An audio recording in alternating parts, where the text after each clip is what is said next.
Hi everyone, my name is Gabriele Bruno. I am a landscape architect and BIM manager at Cunnane Stratton Reynolds. And today I'm going to talk about Revit in landscape architecture, the system that I had developed, and a few elements of this system that normally we deal with. Now, in the first slide, I wanted to present one of the main elements of our project, the tree.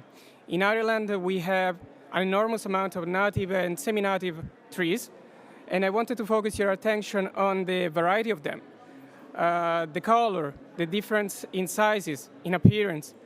And when I started to develop the system, I asked myself how I could translate that in Revit. Because at the actual situation, what we have is just a basic representation with a circle and few lines, a generic outline from an elevation and a section point of view, and a 3D, 2D representation which doesn't give justice to the project.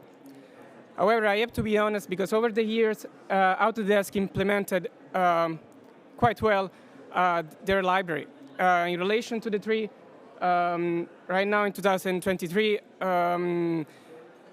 it was able to implement the trees giving the scientific Latin name and even more category as deciduous tree, fall, or tropical.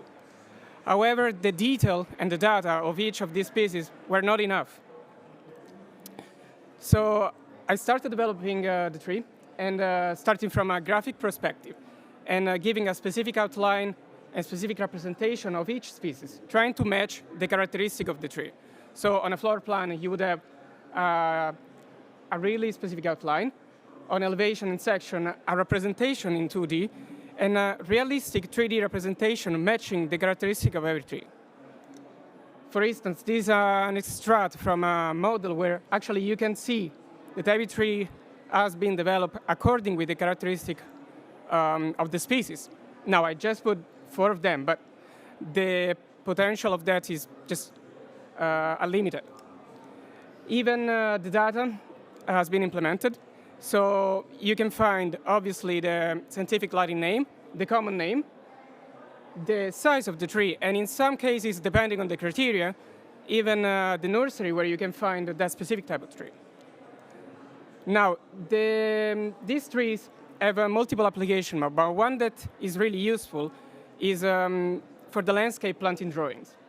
From a collaboration perspective, this tree can work ideally with the normal tag from Revit. So you just apply the tag, and you can calculate easily the number of species, so the quantity, the dimension, the areas, and the type. Now, moving on, other elements that have been implemented through this system are hedgerows, shrubs, and woodland. In Ireland, again, we have a multiple example of variety of them. And the consistency of them is quite complex to translate in Revit. However, it has multiple applications. One of them is for the survey. Normally, before starting a project, we have been asked to go to a site and analyze what we have there. If, from an ecological point of view, historical point of view, or even cultural, if we are able to keep any woodlands or hedgerow, we are happy to do that. But we had to analyze them first, and this is actually an extract from one of our tree survey drawing, where you can clearly see the class of each tree. So class A, green, recommended to be kept, class D, to be removed. So in this case, you would have like an existing photos of the tree on the side, a specific representation showing even the outline of the crown. So you have actually the extension of the tree, and a specific outline indicating the RPA, which is the root protection area, which is extremely useful from an analysis point of view.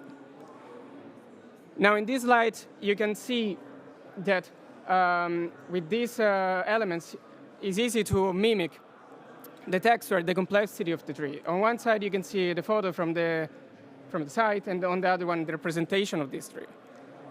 Even in this case, the data have been implemented, so you can easily find the scientific Latin name, the common name, the class of the tree, so if it needs to be removed, if it needs to be kept, and even the number from the tree survey report.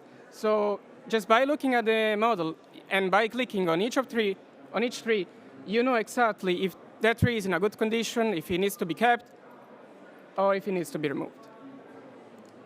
Now, moving on, just from a first impression Revit analysis scheme, this system has different application. For instance, for a first impression scheme, this is a project that actually we're working on.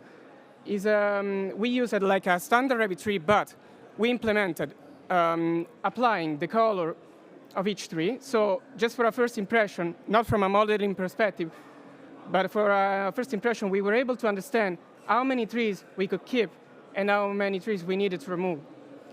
Obviously, the red one is the one that has to go, and the blue is the medium category, and the other one, the green one, is recommended to be kept. Another scheme, but different approach that we normally use is this sort of balloon type of tree. Again, it's just for a scheme, not from a proper modeling, because it's quite indicative. The balloon is mimicking the extension of the crown, and it's indicative, but it's extremely effective, because as a first impression analysis, you can clearly see what you have on a site. Now, another element that we normally deal with in our project is the hedge. I just attached three main types, one lower than 80 centimeter, another one between 1.1 and 1.2, and another one over 1.5 centimeter.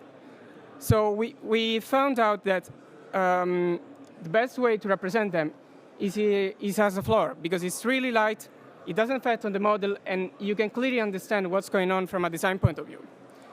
This is another extract from the same model, where you can clearly see where are the hedges. They are matching what has been described in the legend, and you can attach like a photo easily to understand which kind of hedge you are treating with.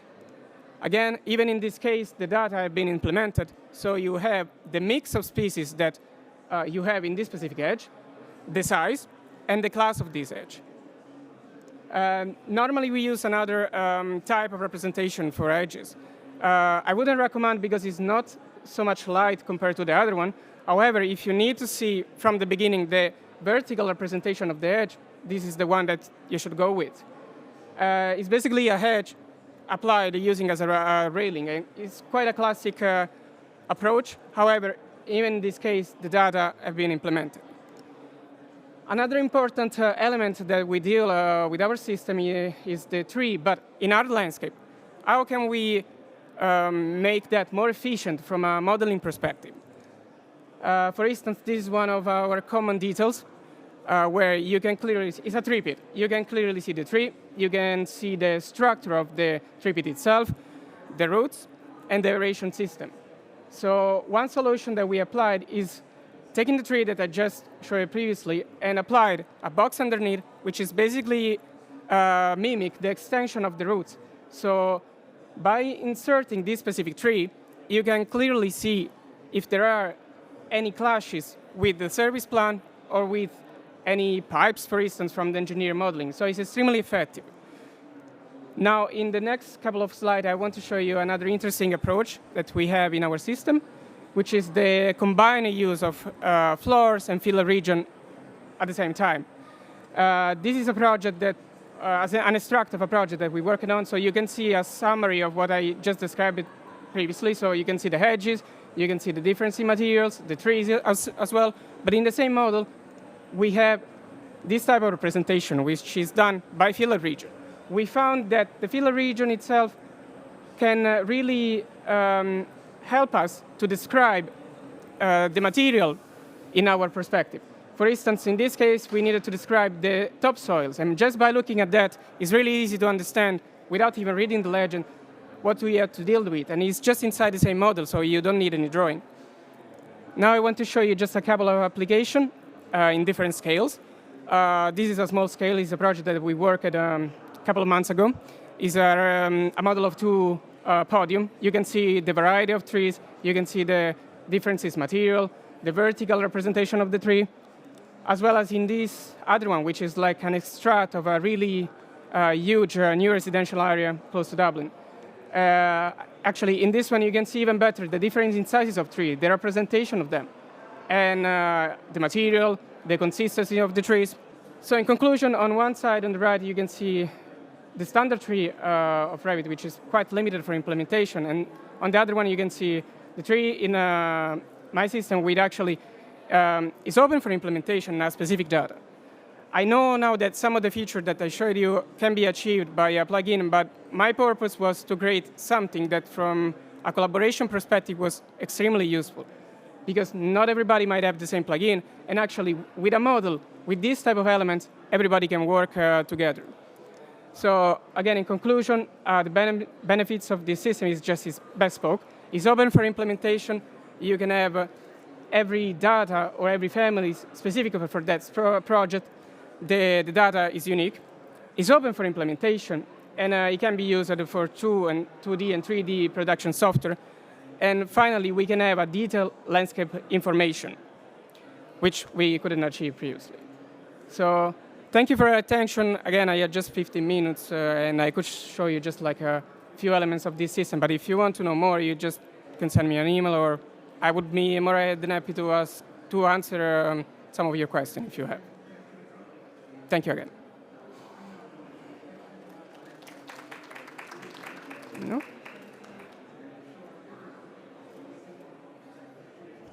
Just a second. Hi.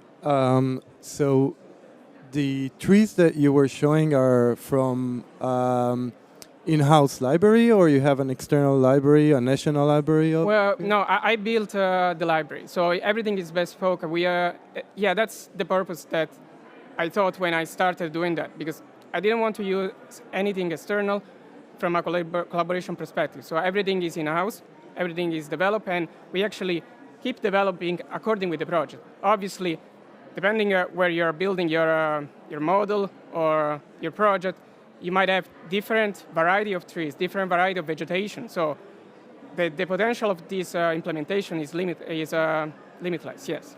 So all the information that the trees has, you put them manually, right? Yes, we put them manually, according with the project and with the criteria that we've been asked to comply. And the second question is, you said you're using field region for demonstrating the different floors in your floor plans. Are you doing that manually as well? Manually, yes. It's a combined system. So it's basically, we have floor and we have a field region on top, which they are light, they work together. So it's not too complex, it's light on the model, and it's effective because we can show just by the color, the type, in this case, the type of the material. So even the person on site can just see the model and he clearly understand what he has to do from a construction perspective. All right, thank you. And the last question is, you showed the root ball or the root extension of the trees as a separate family, or is it part of the tree family? It's part of the tree family. Obviously, depending on the phase of a project, if it's a planning phase and it's not required to check any discrepancies with, for instance, the engineer's model, then we don't have, because the model would be lighter. Right. If it's a construction phase, yes, it's fundamental, because in that case, it really helps us for a coordination perspective. So we know where the pipes are, so we know if we can put a tree there or not. The same for the services, it's just the same thing. I see. And about the shrubs and the hedgerows, are you using railing for the family? Just if we need to show the vertical representation from the beginning. We normally don't advise to do that because it's better to show just as a floor, because normally it's effective. You can understand the design is light on the model and it's easy to read from a design perspective. Okay, thank you. You're welcome.